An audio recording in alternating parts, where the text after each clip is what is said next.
Ja päivää taas kaikille. Tämä video tulee olemaan vähän tällainen lyhyempi ja simppelimpi.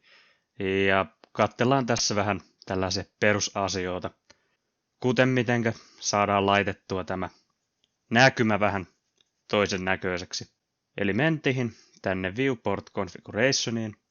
Ja täältä te löydätte kaikkia, miten te voitte säätää.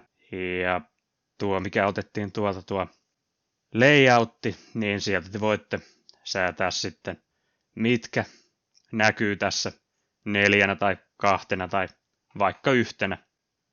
Ja sitten näillä pikonäppäämillä voitte sitten vielä vaihdella niiden keskenänsä. Itse tapaan pitää tällaisena, tämä näkyy tämä edestä ja päältä, ja sitten isompana tämä perspektiivi. Ja toinen, mitä harjoitellaan, on, että mitenkä tuodaan lisää materiaaleja. Eli yleisin, mitä te tulette luultavasti käyttämään, kun te lisäätte materiaaleja, on tämän bitmapin kautta.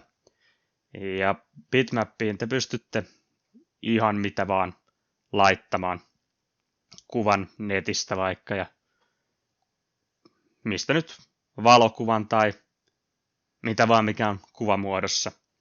Ja toki täällä on muitakin, mitä en nyt tässä käy vielä läpi, mutta te voitte vähän kokeilla näillä eri valmiilla materiaaleilla, mitä täällä on täällä materiaalieditorissa.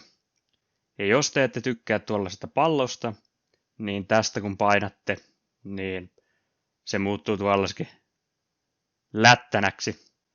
Ja siitä vierestä kun painetaan, niin tulee näkyviin sitten tähän meidän esikatseluun jo, miltä se tekstuuri näyttää.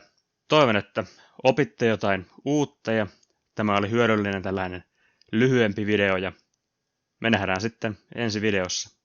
Se olisi moi!